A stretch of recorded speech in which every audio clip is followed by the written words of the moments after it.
আওয়ামী লীগ কথামালার রাজনীতি বিশ্বাস করেন উল্লেখ করে প্রধানমন্ত্রী শেখ হাসিনা বলেছেন, এ পর্যন্ত সাফল্যের সব কৃতিত্ব জনগণের, ভুল ত্রুটিগুলো তার নিজের। ভোট দিয়ে জয়যুক্ত করলে ভবিষ্যতে সে ভুলগুলো মাথায় নিয়ে দেশ পরিচালনা করবেন। বুধবার রাজধানীর একটি হোটেলে দ্বাদশ জাতীয় সংসদ নির্বাচনে আওয়ামী লীগের ইশতেহার ঘোষণার আয়োজনে একথা বলেন দলের সভাপতি। এ সময় বিএনপি জামাতের অগ্নিসন্ত্রাস দেখে ভয় পাওয়ার কিছু নেই বলে উল্লেখ করেন তিনি।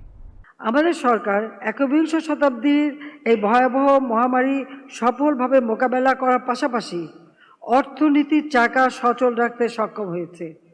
তবে করোনা ভাইরাস মহামারী ধকল কাটতে না কাটতেই প্রথমে শুরু হয় রাশিয়া ইউক্রেন যুদ্ধ এবং এই বছর ইসরায়েল ফিলিস্তিন আক্রমণ এবং যুদ্ধ।